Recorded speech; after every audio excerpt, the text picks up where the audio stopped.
¿Y si te cuento que Juan Perón prohibía hacer huelgas, incluso bajo pena de cárcel para quienes las promovieran? ¿Y si te cuento que firmaba decretos donde mandaba a la Policía Federal a, cito, según lo que dice él, a romperle la cabeza a los manifestantes a palazos? Perón, Perón, qué grande sos, mi general, cuánto valés.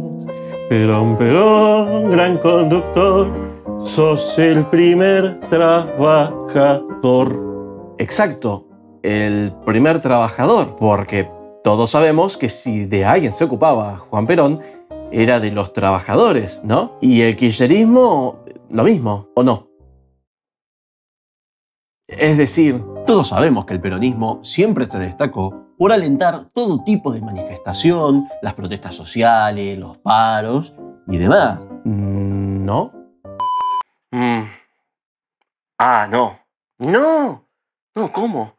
No, qué hijo... no, pará. La puta madre. ¿Esto pasa cuando se agarra un libro? ¿Cómo que Perón mandaba a cagar a palazos y a trompadas y que metía presos a los que hacían protestas? ¿Cómo que Perón declaró ilegales las huelgas y que intervenían los sindicatos, echaba a los revoltosos y metía presos a los que impulsaran las protestas? Con razón todos los zurdos y los peronistas odian leer. Esto no es relato. Pero si las escuelas y universidades públicas dicen que Milei basura bozó la dictadura porque impide que se corten las calles, entonces, ¿qué quedaría para quien declaraba que era ilegal hacer huelgas y que mandaba a golpear y encarcelar a los que hacían esas huelgas? Bueno, ya dejemos atrás a ese pseudo personaje zurdo peronista imbécil que se comió todo el relato durante los últimos 80 años, e incluso en la actualidad, porque hoy tenemos un nuevo Rompiendo Mitos. Vamos.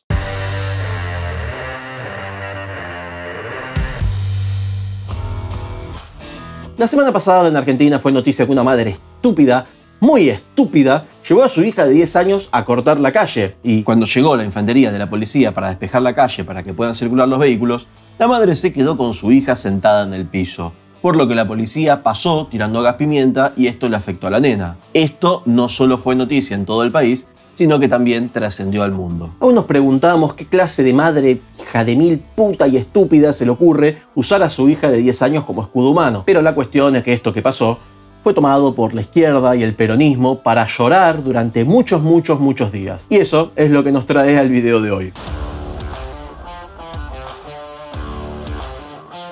Del socialismo no hay mucho que decir, ¿no? Pero bueno, algo sí vamos a decir. Como que Nicolás Maduro hizo pasar por encima a los manifestantes con tanquetas, video que no voy a mostrar para que YouTube no me desmonetice, y el socialista Pepe Mujica salió a justificarlo. ¿Qué opina lo de las tanquetas atropellando gente, Mujica?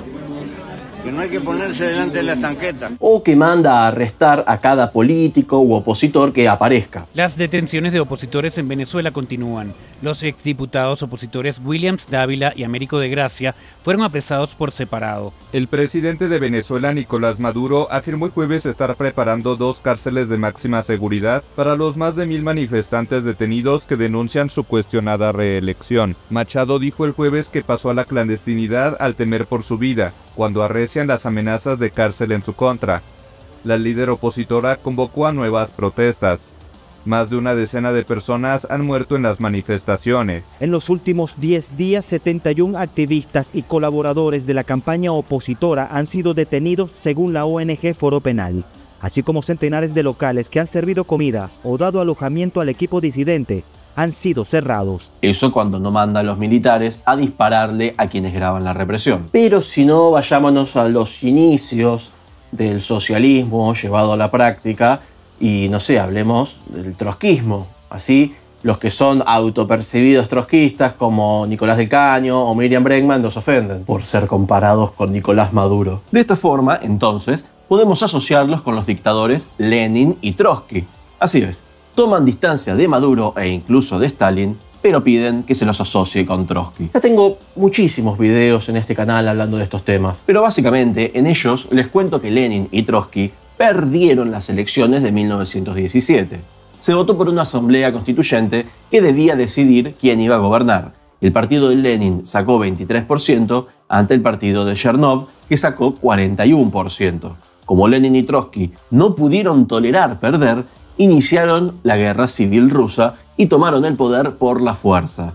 Una vez gobernando, reprimieron o fusilaron a quienes se les opusiera, entre otras tantas barbaridades, tal y como hace Nicolás Maduro, solo que peor. Cuando fue la revolución bolchevique, los trotskistas capturaron a la familia del zar Nicolás II y los mataron. Sí, incluso a su hijo de 13 años que le pegaron un tiro en la cabeza. Pero ojo, porque los trotskistas, Nicolás de Caño y Miriam Bregman, se enojan y se quejan porque accidentalmente a una nena que la arrastran en una manifestación la policía le tiró gas pimienta, pero te reivindican matar a niños a los tiros. Por supuesto que no es de extrañar. Para la izquierda, poner una bomba en una escuela no necesariamente es un delito de lesa humanidad. Porque si esa bomba la pone un zurdo, entonces la cosa cambia. Trabajadores Argentina. Una bomba no es un delito de lesa humanidad. Poner una bomba en un colegio, en un cine. Depende de quién la ponga. Si quieren saber más de esto, les dejo algunos videos en la descripción, porque les comenté que hoy íbamos a hablar de peronismo. Bueno, ahora sí, los dejo con lo que todos queríamos ver. ¡Escenas de desnudos! No dejaré toda la escena porque tampoco quiero que YouTube me baje el video por infracción de copyright. Durante el primer y segundo gobierno, llamémosle, elegido democráticamente de Juan Domingo Perón, se siguió con la misma línea que ya se traía desde que Perón era vicedictador. Prohibir las huelgas, y al que se manifestara, mandarlo a cagar a palazos, encarcelarlo, torturarlo, incluso matarlo. Y no estoy exagerando. La metodología era sencilla. El gobierno y la CGT determinaban qué huelga era legal. Si ellos no estaban de acuerdo con una huelga, entonces esta era ilegal y los manifestantes podían ser despedidos y o encarcelados. Para quienes no sean de Argentina, CGT son las siglas de Confederación General del Trabajo, la central sindical del país. Pero bueno, ¿bajo qué normativas se amparaba el gobierno para poder reprimir y echar y encarcelar a los manifestantes? Aquí viene lo bueno, jóvenes. El 6 de marzo de 1944, el secretario de Trabajo, un tal Juan Domingo Perón, firmó la resolución 16/44 que prohibía realizar paros de forma parcial o total, cito, bajo pena de declararlas ilegales en el acto. Si buscan esta resolución, no la van a encontrar en el boletín oficial. El peronismo se encargó de eliminar varios meses de resoluciones de Perón durante los primeros meses de 1944 y también de otros años. Pero en la descripción les dejo otras fuentes alternativas, incluso internacionales, que citan lo que les estoy diciendo. O bueno, cuando Perón era vicedictador, hay gente que se olvida de eso, firmó el decreto 536/45 que en su artículo 34 decía, cito, será reprimido con prisión de 6 meses a 3 años el que, en cualquier forma, promoviere la declaración de una huelga de empleados u obreros que presten servicios en reparticiones nacionales, provinciales o municipales o empresas semioficiales o particulares que tengan a su cargo servicios públicos. Es decir,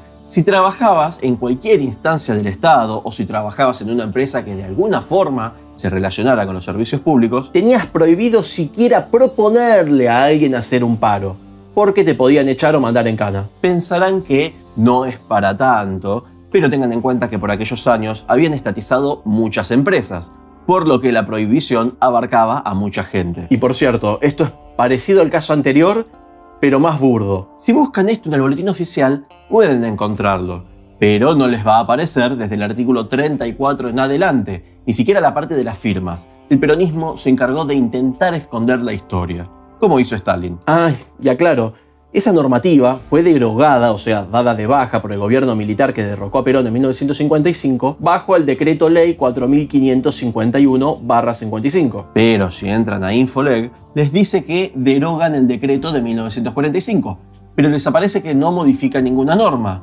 porque también lo borraron de Infoleg. De todas formas, por supuesto, les dejo las fuentes en la descripción. Fuentes que no fueron eliminadas por el peronismo. Retomando, ese decreto que prohibía hacer huelgas bajo pena de prisión, en marzo de 1946 fue declarado inconstitucional por la Corte Suprema de Justicia de la Nación, por tratarse de una normativa penal sancionada durante una dictadura. Sin embargo, en 1947, para cuando Perón ya había puesto a su propia Corte Suprema, esta declaró que esa normativa de la dictadura era constitucional. ¿No sabían que Perón puso a su propia Corte Suprema? Bueno, hice un video sobre eso, también se los dejo en la descripción. En noviembre de 1949, a través del decreto 23.121/49, en su artículo 1, Perón firmó que era ilegal hacer huelgas en pozos de petróleo o de gas. 4 días después, a través de la resolución 324/49, el gobierno de Perón estableció que tampoco podían hacer huelga quienes trabajaran en el campo. No puedo mostrarles lo que aparece en el boletín oficial porque, de nuevo, es una de esas cosas que el peronismo se encargó de borrar y de esconder. Y si no entienden por qué el peronismo se oponía tanto a las huelgas, ahora les voy a dejar un argumento. En la Asamblea Constituyente por la Reforma Constitucional de 1949, el convencional peronista Hilario Salvo argumentó que la Constitución no debía tener el derecho a huelga porque, cito, el derecho de huelga trae la anarquía y significaría dudar de nuestra responsabilidad y de que, en adelante, nuestro país será socialmente justo, lo que despertó los aplausos de la bancada peronista. Es decir, los peronistas creían que el país iba a ser justo, así que la gente no iba a tener motivos por los cuales quejarse. Finalmente, fueron convencidos de que permaneciera ese derecho a la huelga en la ilegítima reforma constitucional de 1949. Ah, sí, en la descripción les dejo otro link a un video donde les explico por qué fue ilegítima. De hecho, les dejo 2 links, porque lo dividí en 2 partes. Y si se les ocurre pensar que por algún motivo Hilario Salvo tenía razón cuando dijo que la gente en realidad no iba a tener por qué quejarse, les cuento que solo en Capital, en 1945, hubo 47 huelgas, a la que se adhirieron aproximadamente 50.000 personas. En 1946 fueron 142 huelgas, afectando a 335.000 trabajadores, y en 1947 hubo 64 huelgas, con 550.000 trabajadores adheridos. Así que imagínense si la gente tenía o no para quejarse. Sin embargo, como les mencioné hace un rato, la metodología de Perón consistía en declarar ilegal una huelga para poder reprimir y echarlos a todos o directamente mandarlos a la cárcel. Pero para ser más prácticos, vamos a repasar algunas de las situaciones que se dieron.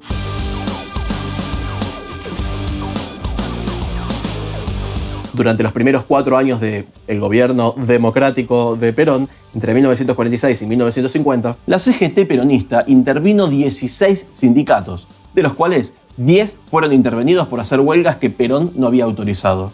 Algunas de estas intervenciones duraron hasta 5 años y lo habitual era expulsar a los dirigentes que hubieran promovido las huelgas. De esta forma, bueno, como ya venimos hablando, Perón volvió imposible que alguien pueda llegar a quejarse de algo. Quejarse era como, bueno, ya dijo un montón de veces, exponerse a que te caguen a palazos, que te echen o te manden en cana. Y por si creen que está bien que la CGT intervenga a sindicatos, les cuento que recién en 1950 fue que se introdujo en los estatutos de la CGT que pudieran intervenir sindicatos, lo que convierte a las 16 intervenciones que le mencioné en intervenciones completamente ilegales. ¿Y cómo es que se aprobó esta modificación?, se preguntarán.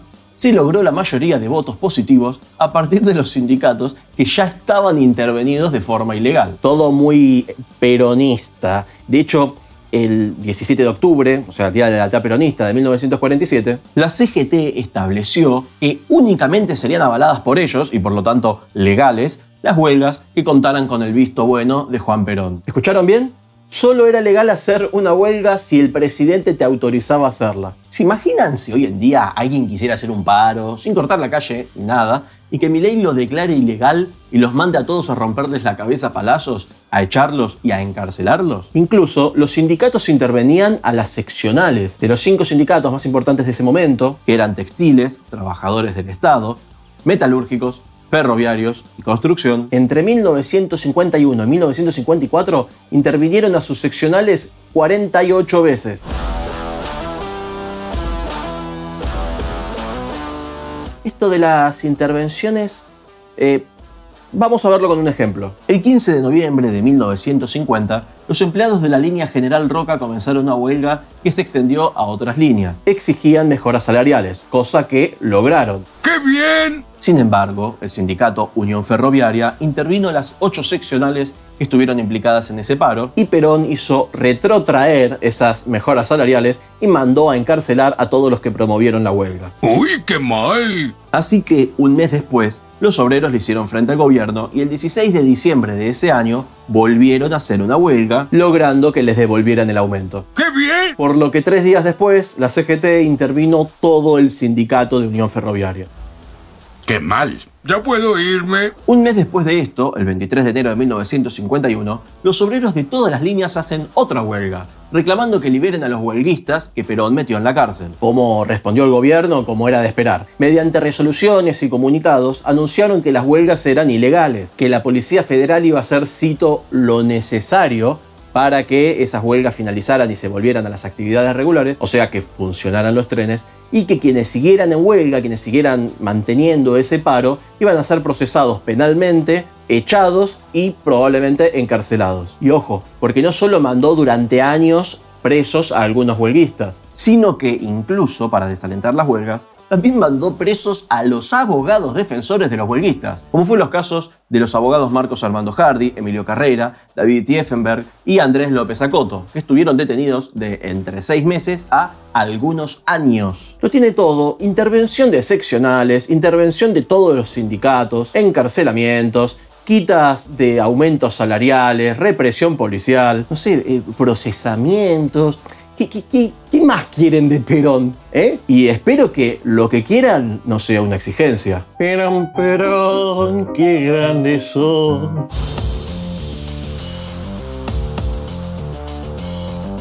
Así que ahí tienen. Sé que soy reiterativo, pero bueno, eso. Durante el gobierno de Perón, si hay algo que no te gustaba, y si se te ocurría decirle a alguien como, che, me parece que podríamos hacer un paro, ibas preso, te metían en cana y quizás durante años te torturaban en la cárcel y te cagaban a palazos. Y si se organizaba un sindicato, la CGT los intervenía y echaba a los revoltosos. Por citarle más ejemplos de Perón declarando ilegales algunas huelgas, tenemos por ejemplo el 16 de junio de 1944, con una huelga de los obreros navales de Dock Sud, con una resolución que decía que, cito, es necesario reprimir enérgicamente. Y en su artículo 3, la resolución decía que, si la empresa necesitaba, podía solicitar el total auxilio de la fuerza pública, es decir, la policía. Otros casos de Perón declarando ilegales huelgas fueron... voy a leer. ¿Preparados?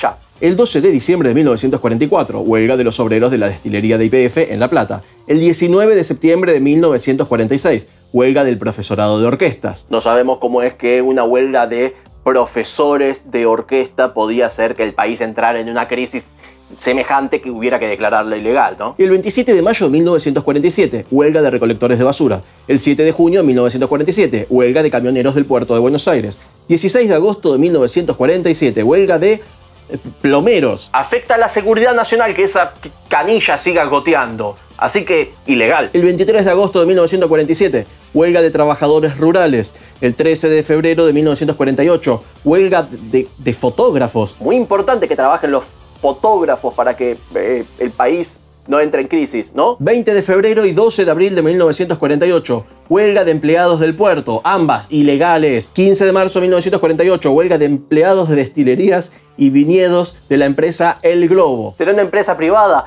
Pero no importa, ilegal, sigan haciendo vino para el presidente. 30 de marzo de 1948 y 1 de agosto de 1950, huelga de bancarios, que la del 48 fue bastante relevante, ahora se los cuento. El 27 de julio de 1948, huelga de petroleros. 18 de agosto de 1948, huelga de los empleados de Bagley. Sí, empresa totalmente privada y que hace galletitas. Pero bueno, no importa, ilegal, a hacer más galletitas para el presidente. 16 de septiembre de 1948, huelga del Matadero Municipal de Buenos Aires. 26 de septiembre de 1948, huelga de ascensoristas. 21 de octubre de 1948, huelga de empleados municipales de Rosario. 28 de octubre de 1948, huelga de obreros textiles. 6 de diciembre de 1948, huelga de panaderos y pasteleros, que terminó con la CGT interviniendo el sindicato. No sea cosa que Perón se quede sin sus medialunas. 5 de febrero de 1949, huelga de obreros gráficos de Buenos Aires. 24 de octubre de 1949, huelga de obreros tucumanos. 5 de mayo de 1950, huelga de la industria cárnica. Bueno, ya van más de 20 ejemplos. Creo que con eso ya alcanza. Y de paso les aclaro que en muchos de los casos, las resoluciones no solo declaraban ilegales las huelgas, sino que, como sucedió con Unión Ferroviaria, advertían que expulsarían a quienes continuaran con la huelga, que los procesarían penalmente y que la Policía Federal haría lo necesario para que se reanudaran las actividades. Incluso en algunos casos se denunció, que ya lo he comentado, los huelguistas declaraban que habían sido torturados en las comisarías. Sobre este tema de las torturas durante el peronismo, tengo un video de casi 1 hora, repleto de fuentes, como todos los demás. dejaré su link en la descripción. Que de todas formas tampoco es que sea algo demasiado difícil de imaginar. Tengo otro video que entre otras fuentes uso a la propia justicia argentina dándome la razón, donde le cuento cómo fue que Perón mandó a torturar y a asesinar a unas 1000 personas en 20 días, incluso a niños y ancianos. Sí, y los peronistas tienen la hipocresía de ofenderse porque la ministra Patricia Bullrich no los deja hacer piquetes. Pero bueno, retomando el tema de la represión policial, en marzo de 1948, por ejemplo, los bancarios hicieron una manifestación enfrente de la Secretaría de Trabajo. Perón les mandó a la policía montada, o sea, a caballo, a correrlos y cagarlos a sablazos. Poco después volvieron a manifestarse y el resultado volvió a ser el mismo. Con Perón siempre pasó lo mismo. No hagas huelga o, naturalmente, te rompo la cabeza a palazos, te hago echar del trabajo y encima te meto en cana. Ojo que cuando yo digo que les rompían la cabeza a palazos, no es porque es una forma de decir que me parece a mí, que lo estoy exagerando, nada, es algo que decía el propio Juan Domingo Perón. Escuchen. Cuando hablan hay que ganar la calle y mantener la calle. Yo me acuerdo con el sindicato de madereros. Uno preparó 300 carrozas así grandes, gruesos, así con un clavo en la punta y dijo, bueno muchachos, ganamos la calle. Esta tarde dimos la orden, salimos 500 hombres, recorrimos Florida, rompimos todas las cabezas que encontramos y todas las vidrieras y todo, y al día siguiente éramos dueños de la calle. ¿Y?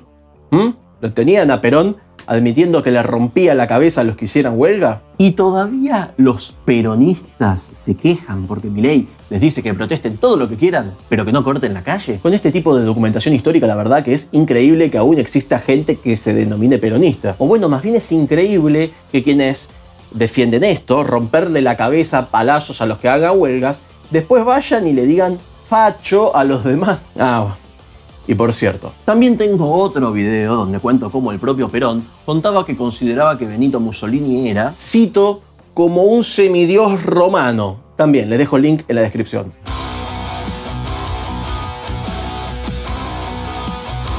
Como sé que muchos dirán, antes las cosas eran así, que no eran así, pero bueno, quizás es porque no le prestaron atención a la Formosa del dictador Childo Infran. Teniendo el canal hace tanto, por supuesto que constantemente aparecen temas de los cuales ya hice videos. Y este es otro de los casos. En la descripción les dejaré el video que hice sobre el dictador formoseño Childo Infran. A continuación les dejaré una narración de primera mano que pedí especialmente que se grabe para este video. De forma breve les contaré algunas cosas que pasaron y cómo se vive en Formosa la actual diputada provincial Gabriela Neme, que en pandemia la policía de Infran le disparó con 6 balas de goma, le fracturaron un brazo y se la llevaron detenida. Es que recientemente la policía de Infran detuvo de forma ilegal a una nena de 13 años, le rompió la cara a trompadas y la dejó postrada en una cama sin hablar durante 24 horas. Pero bueno, Gabriela Neme se los va a contar mejor. La policía de Formosa es una policía carente de preparación en derechos humanos, en protocolos. Es una policía abusiva. El día sábado, a la noche, en la localidad de Ibarreta, a 200 kilómetros de Capital, detuvieron a una nena de 13 años, previo a perseguirlas con su móvil, porque estaba circulando sin carné habilitante. No solo la detuvieron, la maltrataron, la agarraron de los pies del tórax, la tiraron en el asiento de atrás de la camioneta, la llevaron a la comisaría siendo menor de edad y no avisaron a su mamá. Hoy, gracias a las redes sociales, hay muchos formoseños que se van animando cada día a denunciar y a hacer visibles estos atropellos. Esto es violencia institucional, acá hay apremios ilegales, hay maltrato, hay violación de todo lo que significa la ley de protección al menor. No he escuchado a organismos nacionales que tanto han repudiado a esta menor que estaba en una marcha política porque recibió gases lacrimógenos a denunciar y hablar sobre el abuso de la policía en Formosa, sobre el caso Candela, sobre los partes mentirosos, porque encima la policía saca partes mentirosos diciendo que a Candela no la tocó nadie, que se siguieron todos los protocolos, lo que pasó en la comisaría Lote 111 con esa imagen de los chicos en el piso y un policía posando como si fuera un logro. Si Nación y los organismos nacionales no intervienen para darnos seguridad, nosotros estamos muy complicados porque la policía es el brazo ejecutor de los abusos de Infran con la complicidad de la justicia. Hoy, en el Hospital de la Madre y el Niño en Formosa, se llenó de funcionarios políticos, de abogados, de psicólogos, todo con el objetivo de que la mamá diga y acepte de que Candela no tiene nada y que cambien de abogada. No quieren que nosotros estemos interviniendo en la defensa de los derechos. Eso es Formosa. Los aprietan, los amenazan, le ofrecen plata, le ofrecen casas, le ofrecen lo que sea con tal de tapar los abusos que comete la política, la policía, la justicia y todo el sistema que no tiene nada que ver con una república en Formosa. Como bien señala la diputada Neme, las organizaciones de derechos humanos y movimientos de izquierda y peronistas estuvieron durante días hablando de este tema del gas pimienta. De estos organismos de izquierda, del peronismo, organismos de derechos humanos y por supuesto que tampoco el Papa, ninguno dijo absolutamente nada sobre la policía de Gildo Infran golpeando y deteniendo ilegítimamente a una niña de 13 años. Claro, porque Gildo Infran es kirchnerista. O sea, esto, piénsenlo, es totalmente coherente. Estamos hablando de trotskistas y de peronistas. Son personas que reivindican secuestrar, torturar, fusilar, actos de terrorismo. Entonces, ¿cómo se van a poner a criticar a Gildo Infran? Ayúdenme a mí y a las generaciones futuras a difundir este tipo de información. Porque hay mucha gente que viene comiéndose el relato peronista, desde hace 80 años que viene el relato peronista, y este tipo de cosas, como las que dije hoy acá, no las enseñan en las escuelas. O cuando a ustedes en las escuelas, cuando se pusieron a hablar de Perón, le dijeron: ah, sí, durante la época de Perón no podías manifestarte a hacer una huelga porque te rompían la cabeza a palazos, te torturaban y te mataban o te dejaban preso durante años. ¿A quién le dijeron eso en la escuela? A nadie. Sí te van a hablar de Videla y va a salir en Paca Paca y todo. De Perón no habla nadie. O sea, lo único que hablan es que, ah, sí, no, que los derechos, no sé qué sé yo. No te hablan de estas cosas. Así que compartan este video con gente que conozcan, denle like, comenten. Son todas cosas que ayudan a que YouTube le recomiende a otras personas este video. Así que si me ayudan con eso, genial. Nada más, adiós.